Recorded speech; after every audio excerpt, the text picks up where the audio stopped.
for being very kind with those. Not sure if I'll be able to crack so much, but if I can have my slides. Okay, so before I actually start on my topic, I actually wanted to congratulate Narayan Nethralaya, particularly the Buds to Blossom team. You people have really blossomed so well in the 1 year. It's really nice to see this growth. So keep going, keep growing, more blossoms to all of you. And also, before I get into this topic, I want to thank you for accommodating me with this topic. I realized that not many of you are familiar with certain terminologies, so I prepared this for a level at which I assumed people would know what it is. So I think I'm obliged to explain what accommodation is. So I think the previous speaker gave a fantastic sort of walked us through binocular vision and all of that. And so our human eye has a lens, a crystalline lens that can focus. And when it focuses, which means when it increases its positive power for closer viewing distance, we call that as accommodation. And when that sort of is unable to relax, right, so it's stuck in that more positive power, then we call it as accommodative spasm. And because it has increased its positive power, we have to only correct it by giving negative lens. So in case for people who do not know what this term means, that is what it actually means. So this is a condition where there is more accommodation and it is sort of in a spasm mode and therefore it's unable to relax. What do we do about it? So before I get into the topic, I actually want to give 3 cases of patients whom we have seen in the clinic. So the first case is of a 12-year-old boy. He was suspected elsewhere to have retrobulbar neuritis, and they have done an MRI scan, and the scan did not show any abnormality. The visual acuity was recorded as counting fingers close to face, so very, very poor vision, legally blind. And so they came to our institute to find out what can be done for this kid. The next is a case of a 11-year-old girl, and the school called her father. She was studying in 6th standard. One day the father got a call from the school and they said that her child had fainted. The girl woke up and they found that she is having bilateral esotropia. She was complaining of blurred vision, double vision. She got admitted in an hospital. She was given intravenous methylprednisolone. They found only partial relief, and so they came from Maharashtra to our institute. And then the third case is of a 15-year-old girl, and it was written in her record that she had variable response in her visual acuity. Her unaided visual acuity was 2200 in each eye, and after refraction, after doing retinoscopy, which was about minus 1.5 diopters here or so, and they did the subjective refraction and they found that she actually read 20/40 with minus 5 diopters here, and then they wrote a diagnosis to say that she could be malingering. Now, even if you had not seen the first 2 cases in your clinic, I'm sure you would have come across cases such as this, where you are writing variable response, child is potentially malingering, and the common link with all these 3 cases is all of them had accommodative spasm. And I just want to spend a little time on this word malingering because it's a very heavily loaded word. And one time I was talking with Professor Leah about this, and she said that in her career she has never seen any malingerers. And I was like, what are you even talking? So I was like, what do you mean? How is it even possible? And she said that they always have a problem. It may not be that they need spectacles, but there is some problem, right? And I think that really made me change my perspective of writing those sentences, okay? Even writing variable responses, child is uncooperative, okay? So there is something that is there. And more so actually accommodative spasm children, it's not that they want to give you that variable response, the lens is actually doing it for them. Okay, so till I got into this research, I realized that I used to think spasm is like tight, it's like stuck. I said that so because I could relate to people in the beginning, but I think it's not necessarily stuck. In fact, people have described that it could be clonic or continuous. So there is a clonic, there could be some periodicity to it. So the lens could actually go into that high power mode and then sort of relax back and come back. That is why you get that variable reflex in your retinoscopy, and I'll be talking about that. So all I'm saying is, if you ever see a child who's like blinking, moving their head, they go back, they're trying to rub their eye, they're trying to read, and then you're thinking, oh, they're making a big show. This child is such a drama queen or a drama king, and you're writing variable response, malingering. Okay, think about it. Okay, the child is probably, as what she said, maybe they probably like their best friend's pink spectacle friend. Okay, but that still is something about it, right? So be very careful when we say malingering and cooperative. Okay, so the learning objectives from my presentation would be that we get an historical overview of accommodative spasm. We look at the clinical features, and then I'm going to talk about management of accommodative spasm, an optical way in which you can actually treat, cure, you can make it go away, okay? And I'll be spending more time on that because I think it's very easy. Every single person can do it. And if you're an optometrist, I think you really should know how to do this. Okay, so I give my acknowledgement to this paper because for historical overview, I really did not go and look at the articles from 1886. I really got that information from this major review, and in fact, they only review on accommodative spasm, but they titled it Spasm of Near Reflex because the authors, Goldstein and Schneekloth, they say that we know the near triad, right? So there is accommodation, which I said is the focusing mechanism. And especially if you're looking at near is when you start using to accommodate your lens. Along with that, your eyes also converge and then your pupils become myopic. And this is what we call as near triad. In general, these three things go together. So if there is a spasm in accommodation, that actually could be affecting the other two things in the triad. If you're not seeing it, it either means that it's so fast that we are not picking it up, or it would have that AC relations which does not make it come out manifest. So what Goldstein and this co-author are saying is that if you have accommodative spasm, it's better to use a broader terminology of spasm of near reflex. Okay, so in the literature, the most commonly reported is accommodative spasm. And for the purpose of my presentation, I'm going to use accommodative spasm as the key word. But remember that spasm of near reflex and all of this are different shades of the same thing. Okay. So for the historical overview, as far back as 1864, Donders have said that maybe there are few ill-defined cases out in the literature that was described by Von Graffe and Liebrig. And then Fitzgerald in 1884 was the first one to describe the term spasm of accommodation. So he has observed somebody to have some acute spasm of accommodation. And in the same year, Hirschberg said, I don't think there is anything like this. And so they were skeptical about it. Okay? And even though this is, we are in the 21st century and this is the 19th century descriptions. I think even in 21st century, there are people who believe it and they think that, okay, the variable reflex is just because the child is not fixated properly.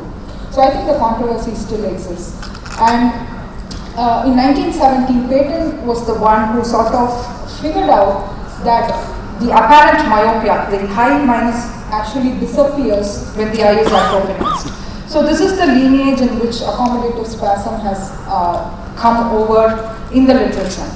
Most of the times if you Google or you go to PubMed and search for accommodative spasm or spasm of near reflex, okay, so you can catch that word there. Many a times you will only see case reports or case series. Okay, people, the prevalence is not so high. It's not myopia. Okay, if you say myopia, you would find like thousands and 10,000s of literature on it. But when it comes to pseudomyopia, which is not the real myopia, we do not get as much information as what we get on other topics. Usually case reports. And they are all different varieties of it. So you would see cases, associated of accommodative spasm in patients who have undergone LASIK treatment, right? So it could either go from LASIK, head trauma, emotional factors, so many things. I mean, if you really want to have a very interesting clinical experience, I think you should be in a clinic where you will see accommodative spasm. You'll get fascinating history. I put this picture up not because I've never seen this series at all, but we had a patient, young lady, she fought with her mother-in-law, she fainted, she woke up with esotropia and blurred vision, complaining double vision. And then one time I had a child, and the parents told me that they took the child, he's like 6 years old, they had taken him to this movie Coco. I have not seen this movie either. And this was a 3D movie, and I think there is like death in this movie, but it's actually a very fun movie, but then there is some scene where there is death. And then the child felt very emotionally upset, and he was crying and crying. And this was in the night, and when they came back from the theater and removed the 3D goggles, they found the child actually had an esotropic eye. But they thought that this was, he was just crying it out. So they let him sleep, and the next day morning he was fine, like no complaints whatsoever, right? So everything was all going okay for this kid. And then 3 months afterwards, they took him to that movie. And I haven't seen that movie either, but then that was not in 3D. And there was no crying scenes there. But then when the child came out of the theater in that movie, he had a esotropic eye, and that was not going away. And so then the parents brought him for us, and he was actually having spasm of near reflex. So as I said, history can be very interesting in these cases. And the clinical features, we already said this, it's increasing myopia, fluctuating vision. And then the myopia does not correlate to the fundus finding. So you could get something like -9, -10 diopter. Typically, if you have ever seen any cases of accommodative spasm, usually the maximum that can accommodate is correlating to their amplitude of accommodation. So if it's a young child, you could get something like -12, -13. If it's relatively younger kids, older kids or young adults, then you could get about -8 or -9 diopter. So you will not get -20 diopter in an accommodative spasm, because it essentially goes to the amplitude of accommodation that the lens can accommodate, right? So retinoscopy, this is one of the key things. I know in busy clinics, when you're seeing 20, 30, 40 patients, you tend to do that scope like this, and then you put the lens, and then you're like 2 minutes, and then you write a prescription, okay? It doesn't work that way, because if you're going to do it so fast, you're going to actually miss this important finding, right? So the reflex in the retinoscopy changes from a bright width to a dull against. I tell my trainees that you need to meditate with your retinoscope. Just sit and watch, and you will actually see the reflex change. You will see it bright, and then you will see it sort of go dull, okay? So it can vary anywhere from a +1 to a -9 diopter. So that's your clue that there is something going on with this lens. And then if you do a dynamic retinoscopy, you're going to get a lead of accommodation. You're going to get that high minus there. This is in spite of you trying to fix them for the distance. And then there can be that associated esodiation and the pupillary meiosis, meaning the pupils are constricting in size. The pupils also sort of gets into that ripus mode when you're doing the retinoscopy. When you do the retinoscopy, you will actually see the eyes also sort of go into the esodrift. All these are important information, and when you see the other two things happening in the near triad, you make the conclusion as spasm of near reflex, right? Because you caught it, but even otherwise, as I said, from Goldstein's paper, they prefer using the terminology spasm of near reflex for everyone. And cycloplegic refraction is very important. And when you do that cycloplegic refraction, you will get the refractive error to be anywhere from a minimal hyperopia to a mild myopia. Most of the times they won't be your -5s and -4s who are going into the spasm. Okay, most of the time they are there. Some of the times they are emmetropic too. And it's also important that you do a cycloplegic acceptance, because you will now find that the visual acuity is improving with that. And I put this because I know there is a special interest for this audience, because you really want to know what and how does the child see. So even in children having cerebral palsy, right, they can get something called as opisthotonus. Okay, this is when the child has the spasm attack, and these kids sometimes throw their head back and they go into a seizure position. And when that happens, the muscles in their body constricts, and even your eye muscles, okay, the ciliary body, all of that can go into that spasm mode. So what this means is it can artificially give you a high myopia. Even though the child is hyperopic, they might actually you can get that high myopia, and even their vision could go blurred. So anytime if that child has an epileptic seizure, you need to wait it out, okay? And Professor Leah and Dr. Namita Jacobs' textbook actually talks about this, and they say wait it out for at least half an hour before you actually measure their visual acuity or do that refractive error testing, okay? Very important to keep in mind. Alright, so management, just like how the condition is so varying, the management for accommodative spasm is also, has different colors to it. Anywhere from psychotherapy, electrical shock therapy, which has been described in previous literature, to a recent paper that talks about clear lens extraction. Okay, so they just fix the problem right away, remove this, messing up lens. But the most commonly used is cycloplegics, right? So we use it under the supervision of an ophthalmologist. There are different types of cycloplegics that we use.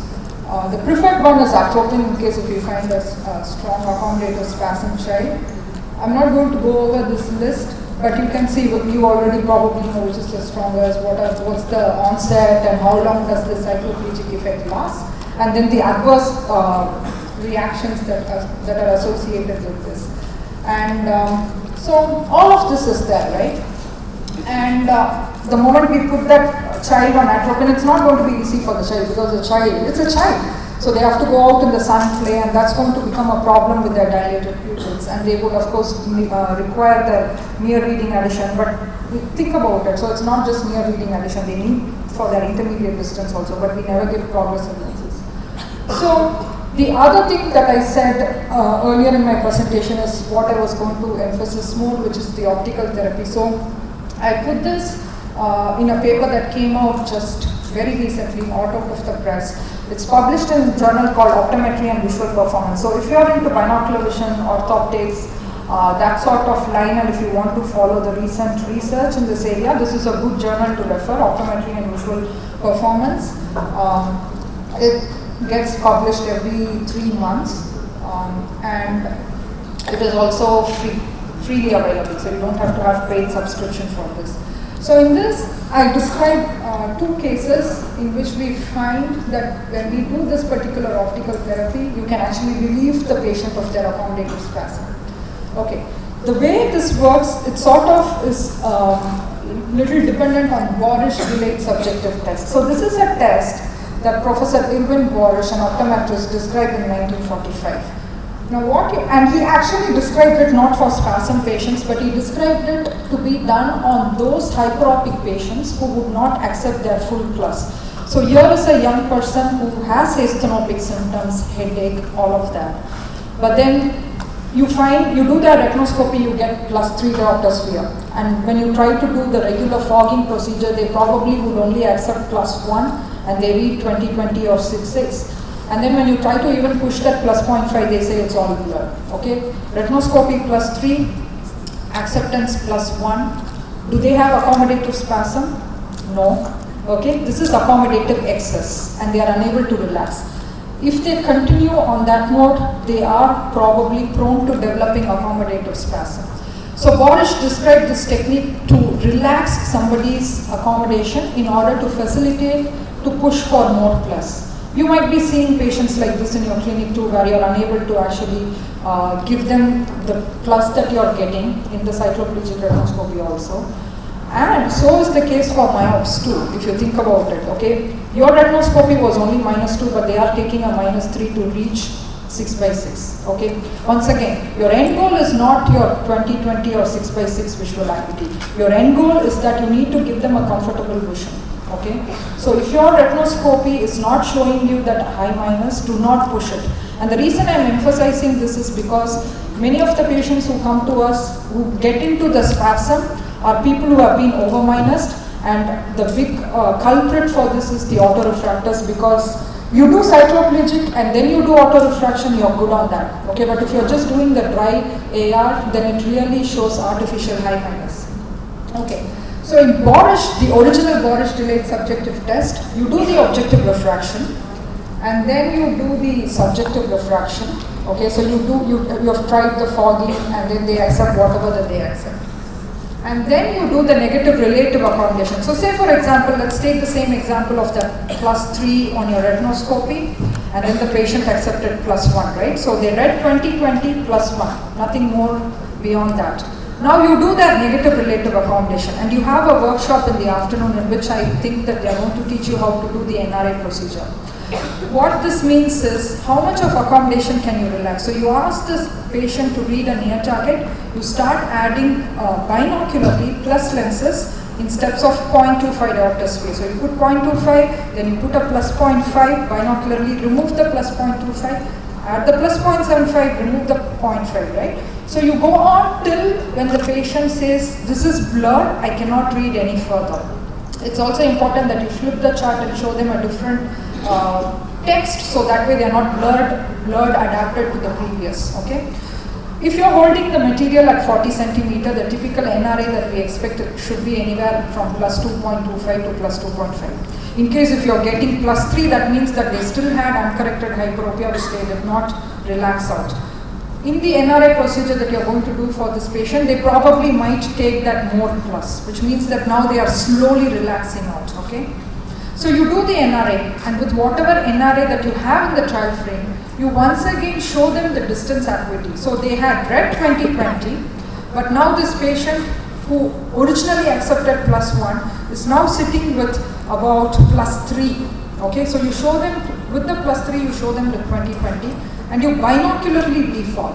Remember, when you binocularly defog someone, they can actually relax out more of their accommodation. So I do a lot of binocular balancing, binocular defogging, because I can push a lot more plus and give little less minus. Okay, so that's what I do in the clinic. You defog for distance, and then you see what is it that they are finally accepting. And lo and behold, this person who initially accepted only plus 1 could actually be now taking an additional plus 1 or plus 1.5. So about plus 2.5 diopter or so. Okay, so you can push a lot more plus, and if you actually do a proper Borish delayed subjective test, you don't even need to do a cycloplegic refraction, because it would give you the same value that you actually would get in your cycloplegic refraction. Okay, so a very powerful technique to actually relax out somebody's accommodation.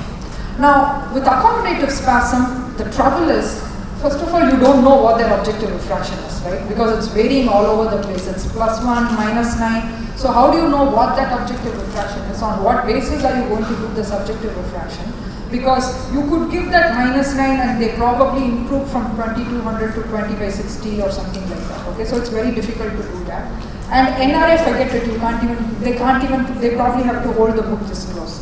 So how do you then modify that optical technique to fix somebody's accommodative spasm? So that's what I've described in this paper. And for this technique, the first thing you need to do is do a cyclorefraction, because you first of all need to understand what's the patient's true refractive error. Okay, so once when you get that from the cyclorefraction, and then you of course call them for the post-cycloplegic test visit, the PCT. In the literature and in our clinic we say PMT visit, but that's post-Mydriatic test, and it's really not post-Mydriatic, it's post-cycloplegic test that you're calling them for. Two things can happen. One, either the spasm has gone away with the first installation of the cycloplegic drop that you had given. Usually in the clinic we use cyclopentolate. Or two, the spasm returns once after the cycloplegic effect is gone. So you might actually get them for the PCT visit, and they might start from the same level at which you saw them the first time, right? So the spasm has come back. Okay, if the spasm has come back, then you put an expected NRA. So say for example, I think I'll go over the example with the case that I have discussed here. So the expected NRA is essentially the plus 2.5 that you're going to put it on top of the cyclo value that you had gotten the previous time. And then have somebody read a text for 30 minutes. Okay, so these are people who are now not cycloplegic now. They are in their spasm mode. You give them a reading material, have them read for 30 minutes, okay, with their cyclo value and the expected NRA. And then, after they read for 30 minutes, usually they are in the spasm mode, right? So they would hold things closer. So be it, but then you encourage them to take it a little far as the longer they read, all right? And then, after 30 minutes, with the same lenses in place, now you defog for distance. Similar to how Borish described, but there is one difference. And the difference is, Borish said that you leave them at the level where they read earlier. So if they had read 6/6, you leave them at 6/6.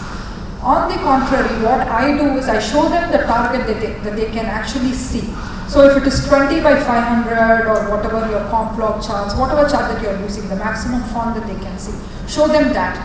And I do that because I think that visual feedback is very important, because if they can interpret the blur, the brain knows, okay, I need to sort of settle down here, okay? And then once, see how much you can defog and get them to the best acuity that they have reached. And now you do the retinoscopy, because if the reflex is stable now, you know that they sort of have relaxed out to some extent. In case if it is still varying there, then you go to the next step, which is the spherical ads. Your spherical ads is very similar to the NRI procedure. The difference is you will occlude one eye.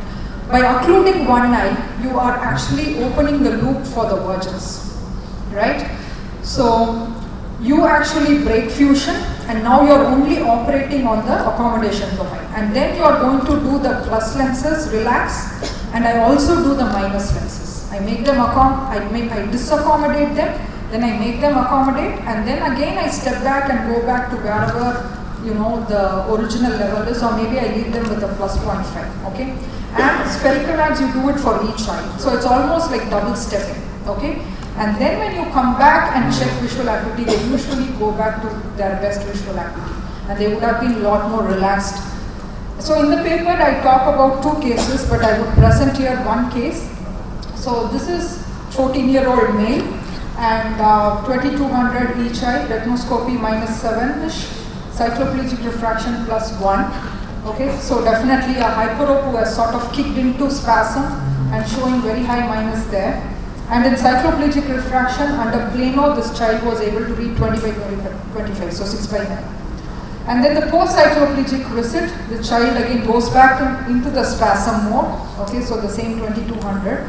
Again, the retinoscopy is showing the vacillating reflex. And then you do the modified Borish delayed subjective test for the distance space, which is you do that expected NRA and then the 30 minutes. And in that, with plano, they saw the child read 20 by 80. So some relaxation, not a whole lot. And then you're doing the near phase, which is the spherical ads. And then in plano, the child actually read 20 by 25 N6. Okay? N6 at 40 centimeter, that's the key. So it was not N6 at 10 centimeter, N6 at 40 centimeter. And this time you do retinoscopy, you will actually catch that hyperopic error. In fact, many a times what I realized is after I do the modified Borish, the child actually accepts a plus 0.5 or whatever that they get down to the fog. And when I ask them, is this better or this better, they actually prefer that plus. It sort of strongly relaxes them out. Okay? And right, so in this child, because the retinoscopy was plus 1, I put a plus 2.5 as the expected NRA. So I actually let the child read for 30 minutes with that plus 3.5 diopter sphere. The child could read N12 at a closer distance. Okay, so somewhere like 20-15 centimeter. So be it for 30 minutes. And then after some time, sort of took it a little far, 20 to 25 centimeter was the reading distance. And that's when the child read 20 by 80. And then with the spherical ads, N18 at 35 centimeter, and so I went both ways, plus and minus. I don't go beyond minus 2.5 diopter sphere, because remember at 40, okay, so that was 35 centimeter, 33 centimeter bridge or so. Okay, so they are already accommodating for that distance, about plus 3. And then on top of it, I'm putting the negative lenses for the PR, for the spherical ads, the plus lens to blur, or the minus lens to blur in this case for the, I say PRA, but it's not PRA because you have blocked one eye. So I don't go beyond minus 2.5. They could go till minus 5, but I'm not interested in that. All I need to know is, okay, they are having an optimal level, and then I step them back. And then now, when I step them back, they're plano N6 at 40 centimeter, okay? And their distance visual acuity now gets to 20 by 25. So, how does this method work? I think this is how the method works, but we still do not have a proof. This is more like a speculation, a hypothesis. So you have the cross-link, and this is the control system engineering model for your accommodation and for the vergence. Okay, so you have a target blur, and that's your feedback for the neural system to actually accommodate and say, hey, clear the blur, right? And your accommodation actually has 2 components. There is a fast acting accommodation component and a slow component, okay? And of course there is an ACA link, accommodative convergence to accommodation, that feeds into the vergence loop. And all this results in some accommodation, okay? So the person accommodates, and then there is a feedback loop, which is your blur, which actually drives the system on and on, okay? It's a continuous loop. So if I have to accommodate for +4 diopter, let's say, okay, my brain starts to accommodate by +1 diopter, it realizes the blur is there, it goes +2, +3, +4 diopter, okay. The moment I reach +4 diopter, I don't have any more blur. And the moment there is no blur, the system doesn't accommodate anymore. So it relaxes, and the moment it relaxes, the blur again kicks in. So there is usually a purposeful error that always remains in the system. That purposeful error is what we call as the lag of accommodation, okay. And similarly, in your vergence, you have a slow vergence component. This is your prism adaptation, okay. The Fourier adaptation and all of that we say is essentially building up in the slow vergence system. The control system engineering model might be too much, but the point I'm trying to make is the fact that I'm using the blur feedback is important, and that's why it's essential that when you defog, you actually have them see something which they can interpret the blur and read, because that is like an incentive for the system to say, okay, I'm more stable now, I can interpret the blur, I can read, and then you are able to step them down slowly and relax out their accommodation, okay.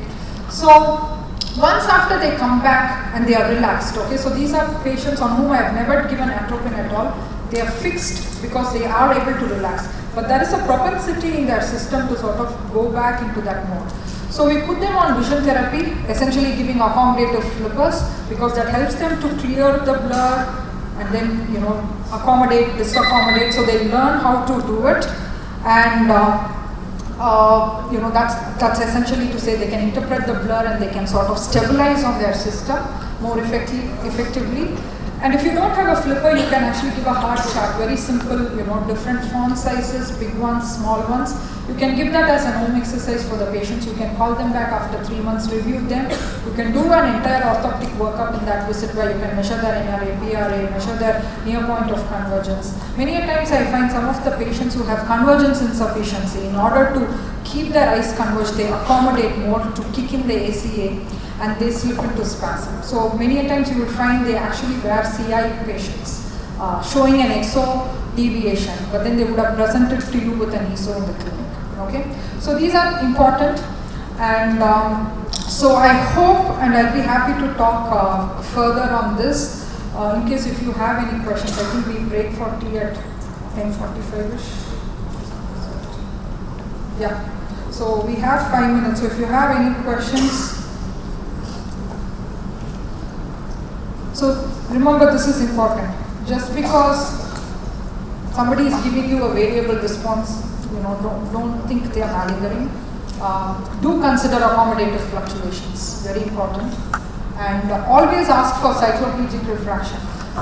Pre-presbyopic patients can show accommodative spasm because their lens is more sclerosed, so they are not able to accommodate enough. So they try to push in more of accommodation, and they can slip into spasm or go into a convergent spasm. We have seen varieties of cases, and we are writing up a paper where we are trying to understand this much more. We are using a photorefractor to understand the dynamics of accommodation also.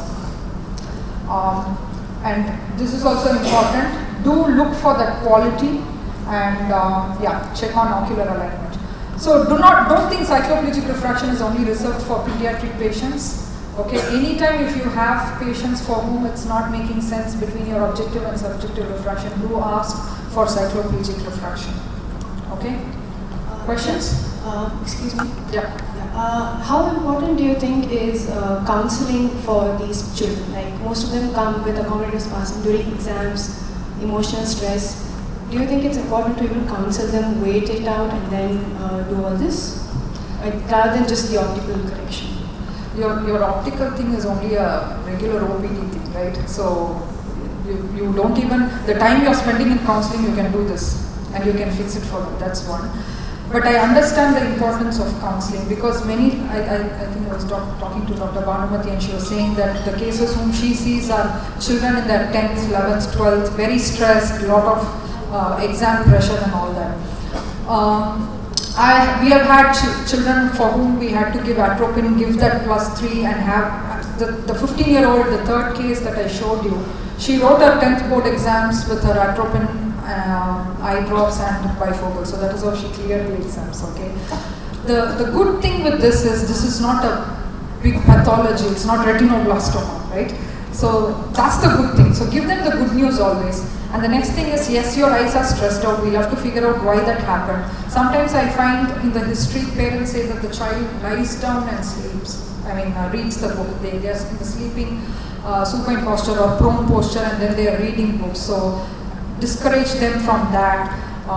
See, many children come and play video games. It's not like those who are playing with video, cell phones and all that are the ones who are kicking into spasm. We really don't understand why is it that only a subset of them get into the spasm. There is so much to understand. But in terms of counseling, I think the parents these days themselves don't push so much on studying and all that. In fact, if at all anything, they'll pull the students away. Because I have seen two kids who they want to study and the parents are saying, no, you will strain your eye. I don't know if many of you have such experience. So these days it's very easy. People have taken kids, given a break, 1 month, so be it if they are missing their exams. That's not the be all end all of it also. But yeah, that's important. But as I said, this is easy. Okay, it might seems too complicated because I've gone on each of those steps slowly, but you really can do it quick. The only time sink is the 30 minutes, but in that 30 minutes you can call your next patient and do the workup while this child is sitting and reading a book. Any other questions? Yes, sir. I like to be excused because I'm not a ophthalmologist and I'm not connected. I just have a question while I was listening to you. That we all know, even metals for that purpose, non-living things also undergo fatigue use. Whenever anything passes through it. That was demonstrated about, I think, 75 years back.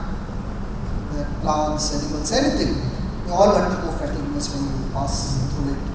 Any kind of electrical energy. I have two questions. One is that what has the brain to do it? While this seems more like a optical thing, was it that some part of the brain was also making that lens go into spasm? Can that be addressed? Yeah.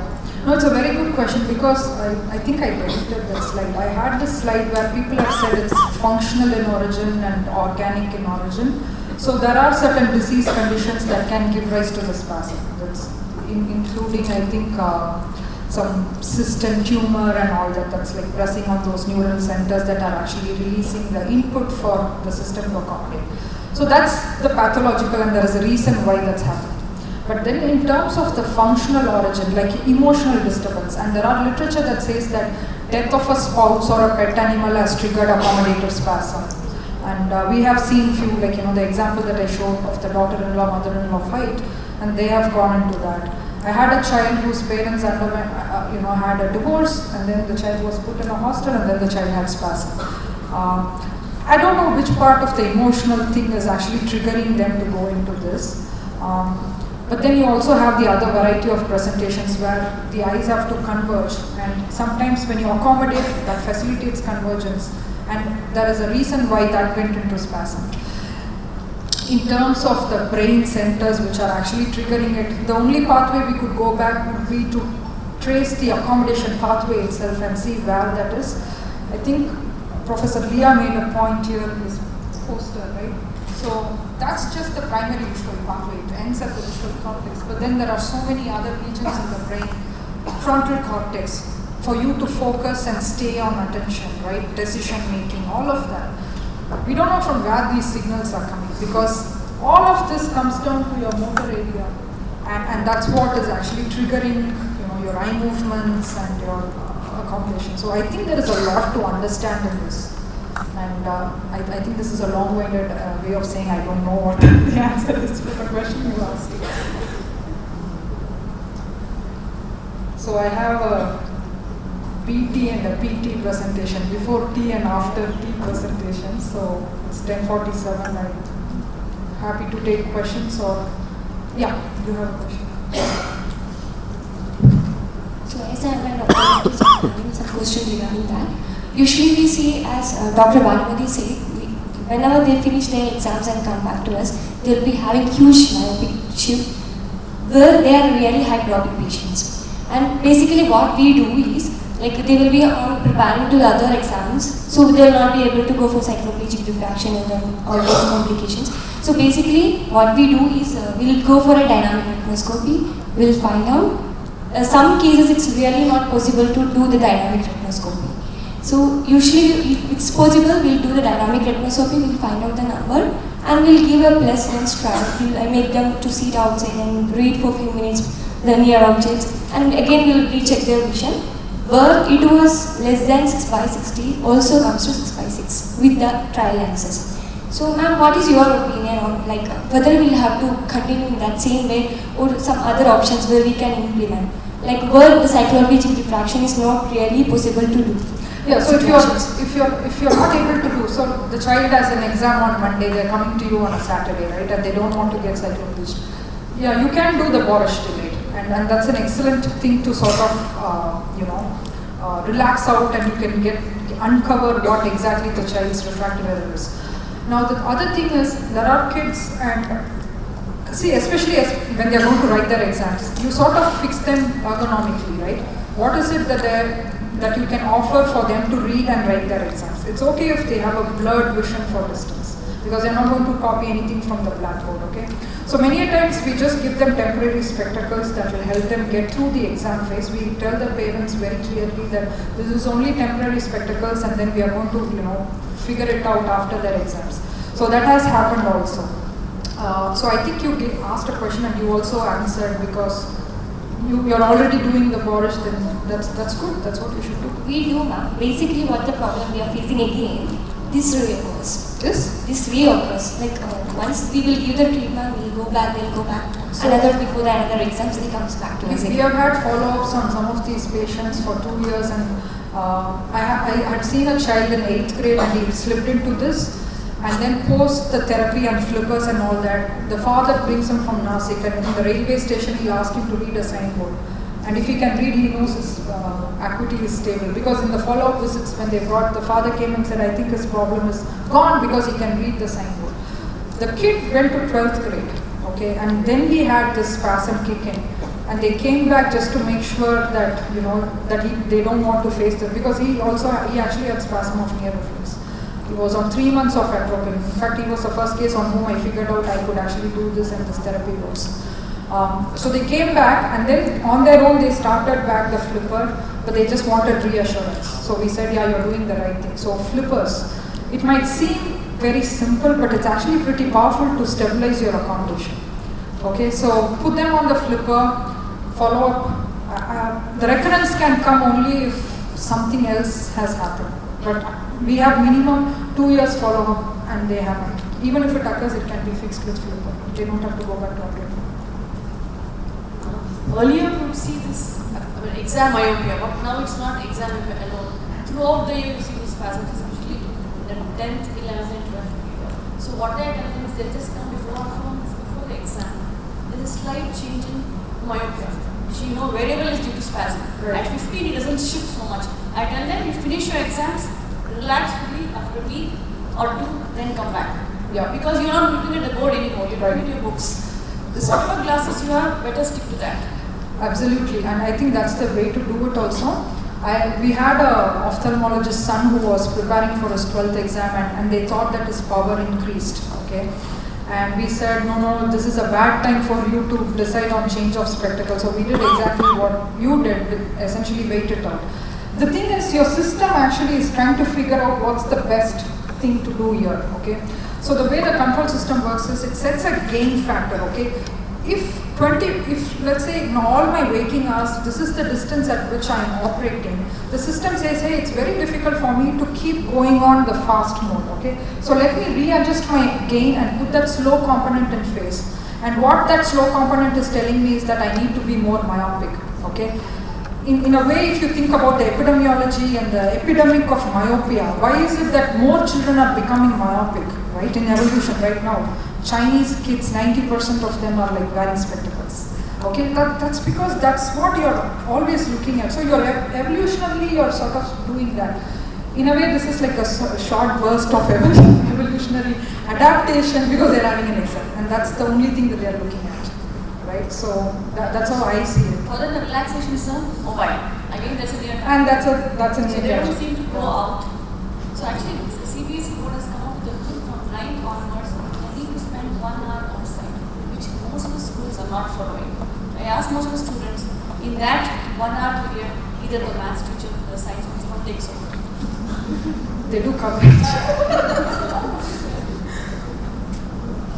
Well, Nandini, very well done. I just have two short comments. Yeah. Number one is, in addition to what we do to manage them, I send most of these kids to a clinical psychologist or a child psychiatrist because there is a definite emotional disturbance which I think is driving this.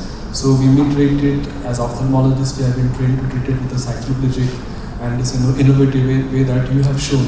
I think these are more of taking care of the acute crisis, but the root cause is emotional and that needs to be dealt with. The second thing is, some of these accommodative spasms that I saw were iatrogenic because of prescribing glasses without doing the psychological retinoscopy, and children were just put on the autorefractor, and because of the myopia that it creates, they were given those glasses. So wearing those -1, -2 Yeah. sets the system into accommodative spasm, They and accommodate then more and gets yeah. into the worst So- nightmare you can hear is somebody getting a LASIK done for their pseudomyopia and ending up with a high hyperopia. Yeah. You people have heard this nightmare stories. So we got to educate the comprehensive ophthalmology community and even the optometric clinics that that's not the way to look at kids.